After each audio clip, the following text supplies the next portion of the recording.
What's up, everyone? Welcome in. Good morning. Welcome into Shaw Local Bears Insider Podcast. I am Kyle Nabors, along with Sean Hammond, with you guys here on Friday morning, January 19th. Running a couple minutes behind. Thank you, everyone who's waiting for us.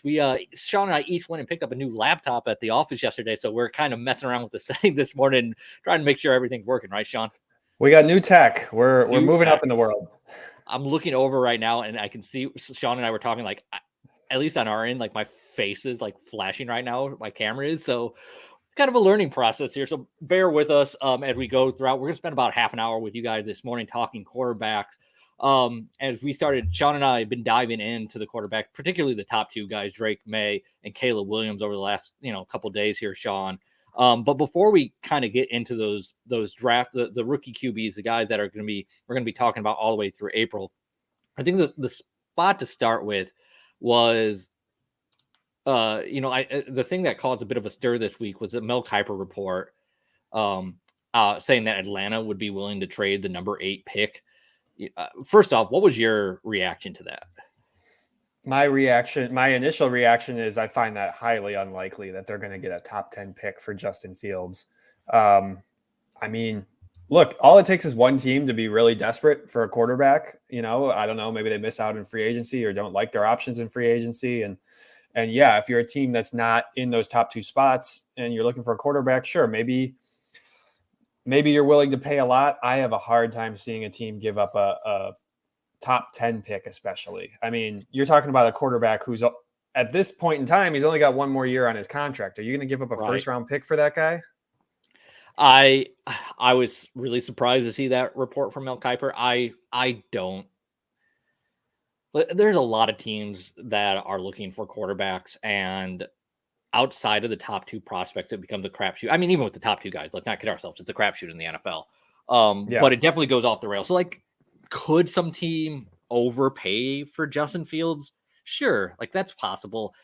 I have a real tough time believing that would be like the number 8 overall pick or a first round pick in general. I know you and I were talking a little bit while we were picking up these laptops yesterday about like a team like, the Patriots that are sitting there with an early second round pick. Like, to me, that seems like the ceiling of what you could get for Justin Fields. Yeah, I think best case scenario is probably that New England second round pick. I mean, you're looking at the third pick of the second round. You're talking the 35th pick. That is, like, to me, that's the ceiling of what you're going to get for Justin Fields. I don't think you're necessarily going to get a first round pick from anybody. I don't know any of the teams in the 20s. Most of these teams in the playoffs right now are pretty set at quarterback for the most part. Yeah, the Falcons, Falcons second round pick. That's another one. Yeah, that's, it is a top 10 pick in the second round. Any of those teams in that range, the Giants, I don't know what the Giants are going to do at quarterback. Certainly teams in that range, you would be really happy if you're trading Justin Fields. You would be really happy with a second round pick that is in that really high range. Yeah, that's Rick Gonzalez checking in with us in the comments this morning, saying he'd be happy with the Falcons' second round pick since the Bears don't have one. That certainly makes a lot of sense. Robert Phillips checking in from across the pond says, "I don't want Fields to go anywhere, but if Atlanta offered their their 8 man, that would be hard for me to overlook." I'll tell you what, Robert. I'll take it a step further. If the Atlanta Falcons willingly are offering up the number 8 pick for Justin Fields, and I think anyone who's watched this show regularly knows that I'm a proponent of Justin Fields. I'm more than fine if the Bears decide to keep him. But if the Atlanta Falcons were to offer up the number 8 pick, the sample size is large enough with Justin Fields where you got to make that move. Like you'd execute that one. Oh yeah, that would be a no-brainer. You'd have to do that. Yeah. If a team offered that, you'd have to go for it. Yeah, absolutely. Mike Gibson checking in said Mel is an expert at getting people to talk about his opinions. He is. No way they will give up a top 10 for Justin. Maybe number 20 to the Steelers, but that's a big maybe. Mm-hmm.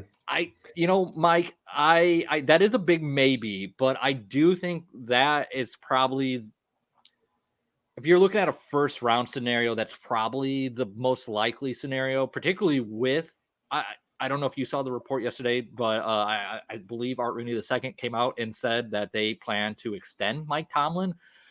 Sean, Mike Tomlin was going into the final year of his contract.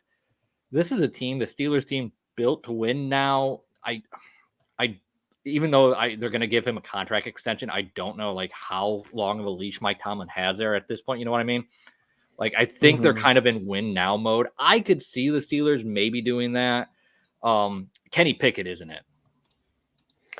No, I think the most likely scenario might be them when you're looking at the Steelers might be going into next year with Kenny Pickett. I agree that I don't think he's the answer.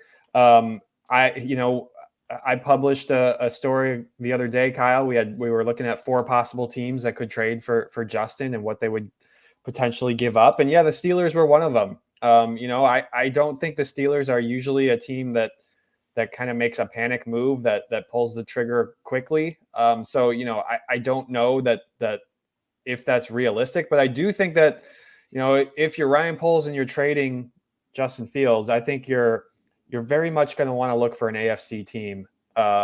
I don't know that you want to send him to the Falcons as much as everybody points to that as an obvious destination.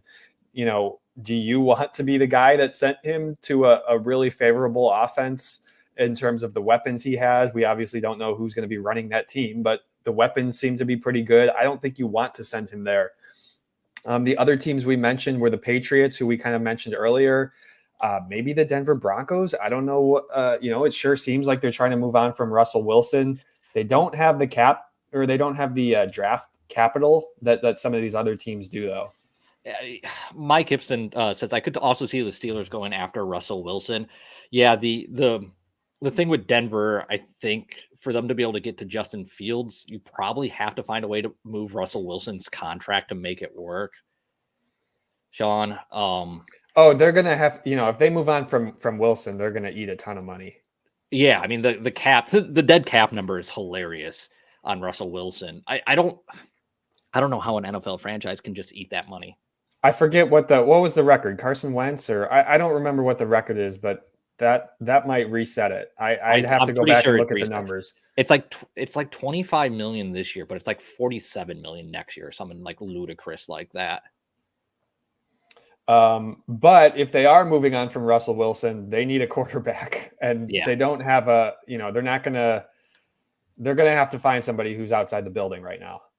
Yeah. They don't have a first round pick again, right? They do have a first round pick, but they don't have, I think they only have 5 total picks right now. Okay. So they have their first round pick, but they don't have their second. They don't have a second. No, I believe they don't have a second. Okay. Yeah, got to get some proppers out of the way here quickly. I already talking quarterback, getting lost here. Make sure you follow Sean on Twitter at Sean_Hammond. You can also find him on Instagram. You can find myself at Kyle Nabors on Twitter. You can find all of our content at Bears_Insider. Of course, go to shawlocal.com. You'll find those 4 trade scenarios Sean worked up. You'll also find a full list of the quarterbacks available in the 2024 draft as we start to dig into those. Mark Silverman's latest column is up there right now at shawlocal.com. Sean, where do you want to go from here? You want to dive into these rookie QBs? Yeah. Let's talk about these guys a little bit, because if they are going to move on from Justin, you gotta, they're not going to make that decision without obviously knowing what they're going to do in the draft. Yeah. I want to say I'm not going to go back up and find the comics all, but Robert, I know Robert had said something in there about mentioned the report of Caleb Williams not wanting to play in Chicago. I want to say it was like reported in the media. I'll say this: I have not seen. I don't think I've seen I shouldn't say. I know I have not seen a legitimate report about that. I've seen a lot of speculation. I have not seen that from anybody who I would trust. Yeah, I wouldn't take any grain of salt to that. Plenty of other players have waited until the very last day to announce they're going to the draft too. I don't know. I don't read into any of that stuff. Yeah. So like I said at the start of the episode here, that Sean and I started digging into this a little bit more. I've spent pretty much my entire time the last couple of days looking at those top 2 guys, Caleb Williams and Drake Mays. Sean. And let's preface this, Kyle, but we mentioned this last time, but you and I, we didn't watch these guys a whole lot during the season. So for us, this was kind of like that exploration phase. Yeah. This is kind of the get up to speed, start our draft process here. We'll learn a lot more when you get down to Indianapolis and start talking to some people in draft circles. You learn a lot throughout this process. Right now, all we can go by is what we're seeing on the tape. Let's start with Caleb Williams. What was your main takeaways from watching his tape? I mean, the mobility is really impressive. The way that he's able to function both inside and outside the pocket and still keep his eyes up and make throws. I mean, he is the number one perfect example of a guy who scrambles but keeps those eyes up. He's not scrambling and bailing and running, unless there's no other option. And some of those throws he makes when he's outside the pocket, I mean, the different arm angles and stuff is just really, really impressive. I know he can get himself into trouble at times, and at certain times this past season he did. But I think that the tools are all there, like the tools that you want to see in a guy who could potentially be a really, really dynamic passer for you and still has that athletic ability too, and can tuck it and run when he needs to. I do think, he's got to protect the football. I think when he does tuck it and run, he's kind of running with the football way out wide of his body. And I know that fumbles were an issue too. Obviously, when we're talking about the Bears, we're talking about what we've watched with Justin Fields the last few years. That's a concern, but I think that those are things you can improve at. There's a lot I saw on the film with Caleb Williams that reminded me of Justin Fields. Obviously the athletic ability, the escapability. I don't think Caleb Williams is at that level that Justin is. But there is definitely, that level of his game is intriguing and a lot of fun to watch. And kind of the perfect blend of what you're looking for in an NFL passer or NFL quarterback nowadays. I think that's really good, right? I think the thing, my concern from watching the tape with Caleb Williams, I'll take this as a grain of salt, because when I talk about, like, he's a really good prospect. Like, if the Bears drafted him number 1 overall, that's a great pick, right? That's not really a surprise to say that. The thing that I noticed with him, though, was he tends to have, it felt like a really long kind of wind up or extending plays, like holding the ball too long, that we've seen with Justin Fields. Like, sometimes, like, kid, it's not there, just get rid of the ball. But the thing that's nice, and something that I don't think that Justin Fields has, that I noticed with Caleb Williams, it's almost like a quick release. It's like he just flicks the ball. You know what I mean? Like, once he's ready to unload the ball, it's a really quick release, and he's able to get the ball downfield with a really short throwing motion. And I really like that. And that's a really big upside to me. But I was concerned with the amount of times I watched him hold on to the ball for what I felt was too long.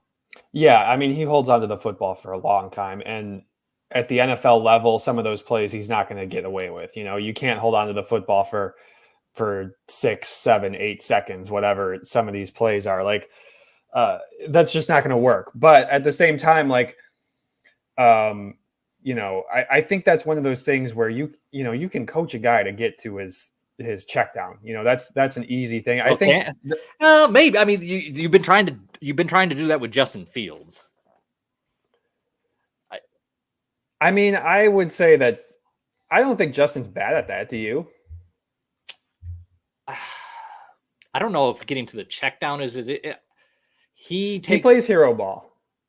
Caleb Williams? Yeah. Oh, Caleb. Yeah. He absolutely plays hero ball. I'm not worried about the hero ball aspect. I'm more worried about the quickly processing the field at the NFL level. I'm not like, he's holding the ball at USC, frankly, because he can hold the ball at USC. You know what I'm saying? Yeah.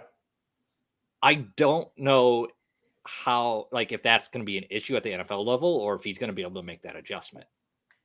Yeah, I don't think he's, just from the initial film watching that I've done, I don't think he is. I think he is doesn't get enough credit for his play in the pocket. I mean, that's kind of what everyone points to. Like, can you get this guy to work in structure? I think you can. I think he reads the field well. Obviously, there's a million examples on both sides where he's holding on to the football too long, or you can find a clip for any argument you want to make, but I feel like I'm less concerned about that than you are, Kyle. I feel like he is able to read the field well. I think you can get him to not necessarily, like, look, you never want to tamp down a guy's like instincts, of course, but I think you can find a balance in terms of like staying in the structure versus just going out there and playing football. You never want to coach that out of a guy. Obviously, that's how you get to be a Patrick Mahomes. That's how you get to be these really good quarterbacks. And just the fact that you can kind of see those instincts in him, I think, is a good thing. He's very instinctual. I'll give you that. Like that to me, like there are several times watching Caleb Williams in the last couple of days where I just kind of chuckled at, some of those instinctive playmaking skills. One thing for both of these guys, and this is, you can say this about any college receiver, and it's a good reminder every January and February when we start diving into this. NFL windows are so different from college windows. They are. There both times I'm sitting there watching different. I'm like, I just want to see these guys make more contested throws. Like they make good throws, but like, can I see that where he's got to fit it between the safety and the corner a little bit more? It's hard to find that. I felt particularly at USC where Caleb Williams just had an embarrassment of riches at wide receiver. Mm-hmm. I just felt like every time I turned around, he had a wide receiver that was about 6 yards away from the nearest defender every time he had a chance to go deep. There's a lot more defensive mistakes, especially in those secondaries, that allow you to make some easier throws in college. And those won't, it's going to be tougher. Those windows are going to be tighter, just like you're saying. So you have to be able to throw. I'll say this too, with Caleb or with Drake. I mean, the arm strength and arm talent is there with both these guys. I think that's why they've been talked about so much as 1 and 2, is like, these guys can throw the football, and you could talk about some of these other guys. You and I haven't done as much on JJ McCarthy and Jane Daniels and all those other guys, Bo Nix, whoever else is being talked about. But it's very clear that these two guys have the best arms. Yeah, without even looking at anyone else, I can say that pretty easily. Drake May has an absolute cannon.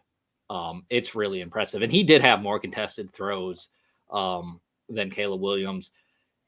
Drake May, his ability already on back shoulder throws, from what I've seen, very intrigued, very much like it. Mm-hmm.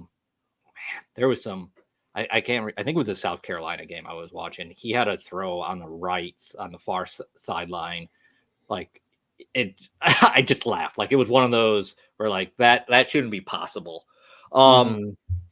With that being said, the negative for me when I was watching Drake May is he's got better mobility than I realized. Yeah, he has a really long windup. It feels like it takes him a long time to unload the ball sometimes. And I'm not talking about holding the ball, scanning defenses. I mean, when he actually starts to throw the ball, it seems like it takes the throwing a while. motion. The throwing motion takes a while. Yeah. I see what you're saying a little bit. Yeah, I agree with what you mentioned there, that like he's more mobile. Look, he's not a running quarterback. He's not a dual threat guy, but he's more mobile, especially within the pocket than you realize. Like the way that he can, it's almost like he has eyes in the back of his head. He can feel where the pressure's coming and shift within the pocket to maintain, his maintaining some space to throw the football. And that's why you see him making some of these really impressive throws. He's you're right. Like some of these, he can make all the throws. I mean, the deep balls are just so impressive. Like he looks like he's hardly putting any effort into it, and he's chucking the ball 60 yards downfield. And he's certainly got the size. And that's the one thing, like if there's one knock on Caleb Williams, I think more than like, can you play him in structure? I think the bigger knock is his size. He's not 6'3". He's listed at 6 feet, I believe. And is he even that? We'll find out at the combine. But Drake May's got the size, he's got the build, he's a strong dude. You can see it in how hard he throws the football. I think at least from a tools and a size perspective, I think the Justin Herbert comparison is fair from that perspective. Obviously, he has a lot more to prove. I had not heard that comparison yet, but that was literally the name I was going to throw out after you were done talking, because it was more going back to where I thought of Justin Herbert was when you were talking about not the mobility, but the ability to avoid pressure inside the pocket. That reminds me of Justin Herbert a lot. And so Justin Herbert, when we talk about mobility, Justin Herbert has games where he'll rack up 30 or 40 yards rushing. And that's more it's just his pocket awareness. He knows when to scramble really well. He does a good job of keeping his eyes downfield. And yeah, so I think that's a perfect comp for Drake May. Yeah, and it's hard to look. Comps are hard. It's it's not really fair to put that on these guys. I think Russell Wilson, a rookie Russell Wilson could be a good comparison for Caleb Williams. Obviously, we're all jaded by Russell Wilson at 35 years old or whatever he is now. But when you look at him in the prime of his career, I think that could be a comparison. You never want to compare a guy to a Mahomes. I just think that's unfair. I don't know. Who does he remind you of, Kyle? Caleb Williams? Yeah. Justin Fields? Really? Yeah. I mean, he's a better passer than Justin Fields was coming out of college. But I feel at the end of the day, I feel like I'm having the same questions about Caleb Williams long-term that I have about Justin Fields coming out of college. I think all the tools are there. It's more about processing with him. I tell you what, after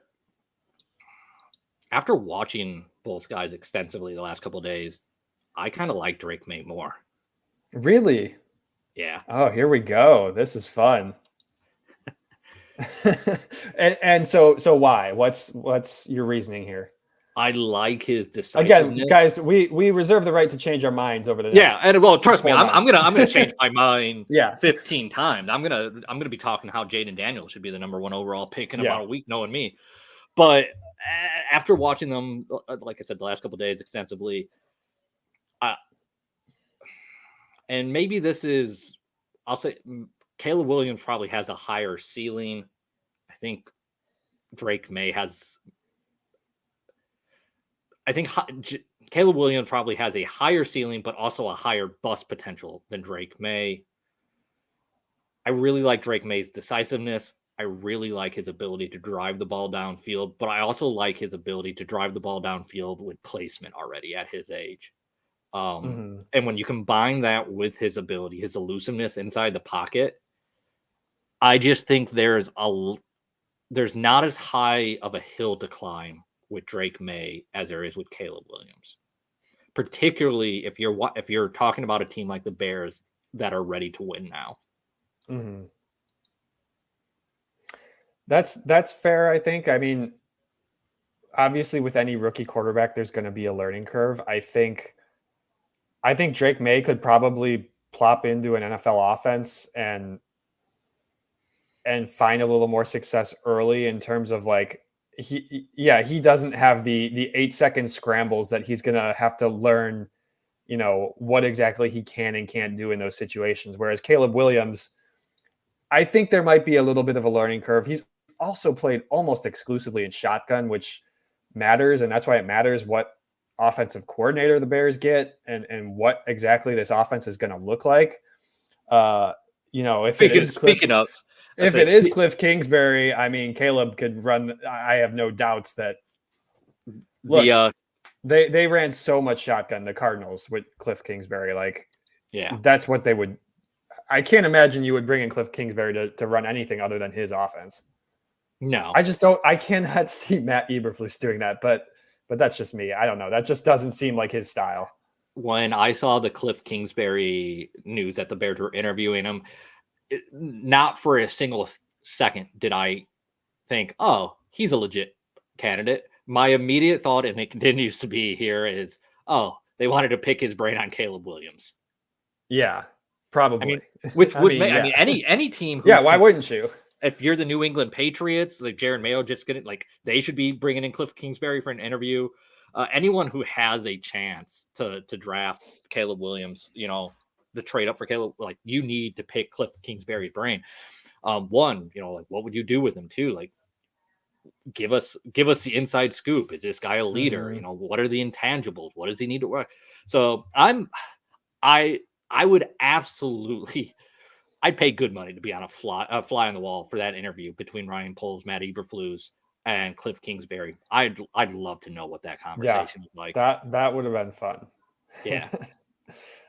Yeah, but if you're running an offense similar to what the Bears ran last year, the playing from under center is going to take a little time. And I mean, that's kind of true of any rookie quarterback. They play so much more shotgun in college, at least at most places. But certainly I think that's a little bit of a concern for Williams. But for me, I still see him. I would, if I'm taking a quarterback number 1 overall, I am going to bet on that potential.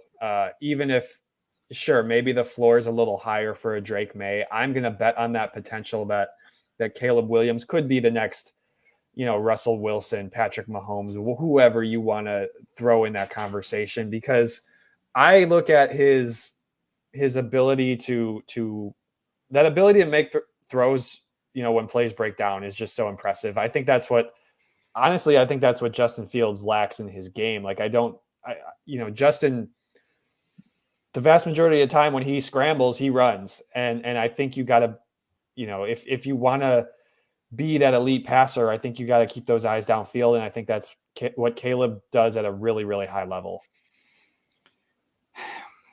I completely agree with what you're saying. The window to throw is so much shorter at the NFL level. Like, yeah, I know what you're like, that the ability to run around and extend plays and keep his eyes downfield is nice. And so maybe that's a good thing. That's definitely a good thing. It's just how much does that translate to the NFL, or like what can you take away? It's a lot different when TJ Watt, is coming after you. Yeah, it is. And I don't know. I kind of lost my train of thought there, I think. I'm trying. This is where I wanted to go. I was trying to figure out who they were talking about in the chat over there. I saw a skinnier McNabb, and I had all I saw was skinnier McNabb, and I had no idea who they were referring to. That might have been talking about Williams when we were asking, who he reminded you of. Yeah, but in terms of some of these other guys, I see mentions of some other guys in the chat too. Like we're gonna of course study all these guys. I haven't dug too deep. I've done a little bit of Jaden Daniels. I think I gotta keep watching more of him, but he reminds me a lot of Fields in the sense that like when he tucks it and runs, he's gonna run. And so I feel like he is a more comparable style to maybe a Justin or a Lamar Jackson than Caleb Williams. I think Caleb is definitely looking to throw when he's scrambling outside the pocket. Let's see. I'm trying to figure out. There was something I wanted to. Mike here says we only have. My bad. That's the wrong one there. Mike says we only have 3 dependable offensive pieces right now. Wright, Moore, and Kmet. We need more talent all around on offense. So, the question there, right, Sean? Then to me, and this is a good place to kind of pivot and end it here for this, this episode, is when we're talking about the number 1 pick. You're talking about 2 different quarterbacks here. That's really all you're considering at number 1, right? Based on what we just talked about, and we'll throw this out with the chat. What you guys have seen, what you guys have seen out of Drake May and Caleb Williams. What path do you guys lean towards right now? Would you prefer the Bears to take him or take one of those guys at number 1? Or Mike, as you're saying, they need a lot on offense still. Would you prefer that they stick with Justin Fields and trade that pick and load up? Sean? after your initial watch through of these two quarterbacks, has seeing these guys impacted your feeling on, that scenario? I'm going to say no. I'm still in the draft Caleb Williams camp. If you want to trade back from 9, I'm all for that. I guess it kind of depends what happens with once we get past these two quarterbacks, where do these other guys start to go? Look, yeah, Ryan Poles is gonna always be looking to trade back. If he's trading Justin Fields, you're probably going to wind up with another second or third round pick, something like that. And so there's ways to get more picks. There's ways to get, especially like it seems like a really deep wide receiver class. There's probably going to be some good guys there in rounds 2 and 3. I know that you want the Marvin Harrison Juniors. I know that you want the Malik Nabors. I almost said Kyle Nabors. But so from that perspective, yeah, if one of those guys, if there's a really elite receiver there at 9, maybe you take that and you pair it with a rookie quarterback. But as far as the top pick, I still think you reset the quarterback clock. Ryan Poles gets, his guy, quote unquote, his guy. And, you move from there. I'll go ahead and say that I give myself one play in the NFL if I'm drafted before I die. That first hit, I'm just dead. What position are you playing? Run the other way? I'm a skinny, tall, white guy. I got to play slot receiver, don't I? There you go. Just pull the Wes Welker and just get my brains beat in over the middle of the field. Yikes. All right. Now that we've completely derailed this.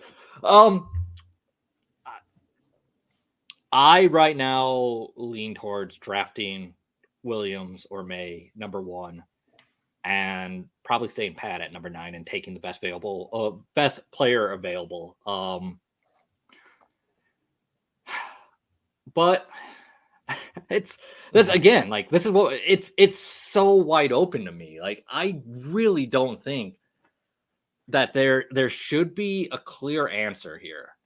Kicker all day, Robert. Yeah. There really isn't a clear answer, Sean, and I'm trying to figure out where I guess, like, is someone going to overpay or for that number 1 pick, or I'm trying to figure out, like, what scenarios the Bears are running through right now, like when you're setting your board, like, what, like, are they ranking different scenarios? Like, what, like, hey, an ideal situation, we take Caleb, trade 9, or, like, I wonder how they're gaming that out. Yeah, no, I mean, I'm sure they're going through all this stuff. I mean, it sounded like when we talked to Ryan Poles last week, I mean, he kind of almost sounded overwhelmed too by all the possible scenarios, like, especially when you have 2 first-round picks. There's a million different ways this thing could go. I think ultimately it's going to come down to the QB evaluation. Yeah, like I would hope that whether it's Justin, whether it's Caleb, whether it's some other quarterback, I would hope that the GM, goes with his gut, and then you're sticking with that. Like, I don't. If you think Caleb Williams is absolutely the guy you got to take at number 1, I don't know that there's any. Is there an asking price that you would be willing to trade that pick for? I don't know that there. If it's me, it's like, if Caleb Williams is your guy, he's your guy, and no price is enough. Yeah, if you really believe in Caleb Williams, you gotta make the move. I think at this point, you've got a large enough sample size. On, like, again, do you have that conviction? And that, at the end of the day, is what needs to happen here. Like, if I think this is where I'm at right now. If you're Ryan Poles and you have the absolute conviction that Caleb Williams or Drake May can be a franchise quarterback, you have to take them at number 1. You've got a large enough sample size with Justin Fields now that while you may still think he can get there, the percentage chance of that happening has dropped significantly. So you can reset that clock. But if you're really if you're like, well, like, yeah, it's a higher percentage, but like, we're still kind of, iffy on it. then that opens up those possibilities that we're talking about a lot more. And I don't know. That's what we're going to be finding out over the next few months. It's going to take some time to figure out exactly how determined the Bears are, how much do they believe in Caleb Williams and Drake May.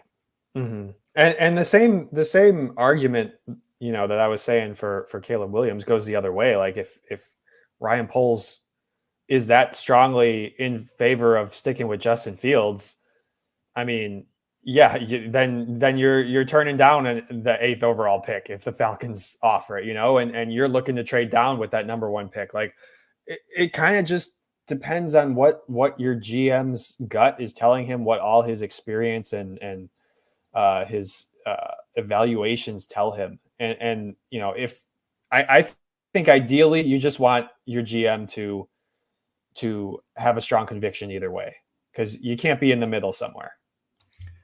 Let's see. Rick had said this. I want to point this out here.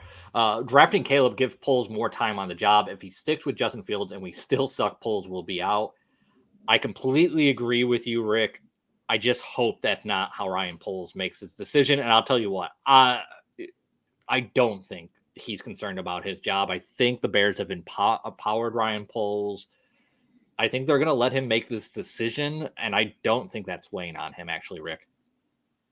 Yeah, it just seems like he has a long leash to me from everything that Kevin Warren says and the way that Ryan Poles has operated since day one, since the day they traded Khalil Mack. Like, I just think they're going to let him see this through at least for a couple more years, whatever he decides to do at quarterback. We got to get out of here, guys. But obviously, that can always change. Yeah, we got to get out of here. But I want to end Robert with the greatest way, or the greatest quote here to end it. Either way this goes, next season could split the fan base if it goes wrong. Could go tits up very quickly. I think that's our cue to get out of here. Yes.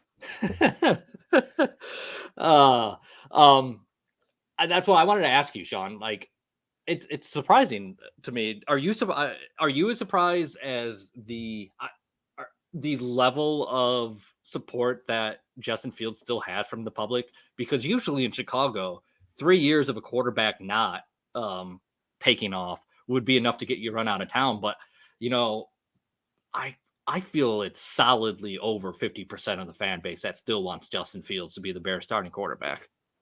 I am a little surprised. I get it. Like, look, some of those runs he broke off for last year were amazing. And he's done some nice things.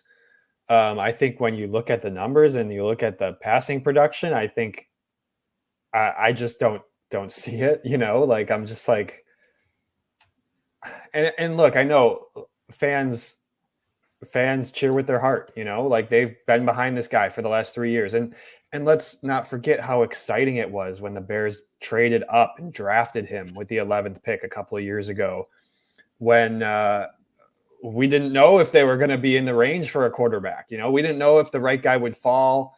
It could have been Andy Dalton and nobody else. And so I understand why it's hard for fans to imagine moving on, because they've had a guy to root for and they felt like they had their guy.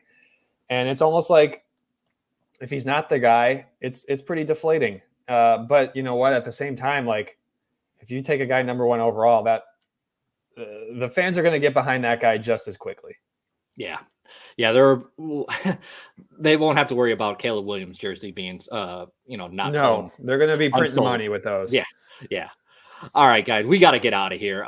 Stick to ShawLocal.com all weekend long and into next week. We get some, they can start in-person interviews next week, can't they, Sean? Yes. After the divisional round, they can start doing in-person interviews.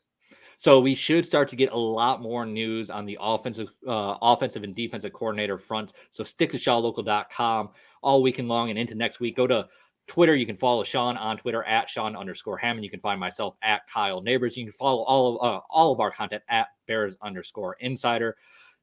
Thank you, everyone who joined us live on YouTube this morning. We appreciate it. Give us a thumbs up. Subscribe to the channel. If you leave a comment after you go back and watch this, I do try and get back and read all of those and comment back. We appreciate everyone who joined us this morning. Everyone have a good weekend, and we'll talk to you guys later.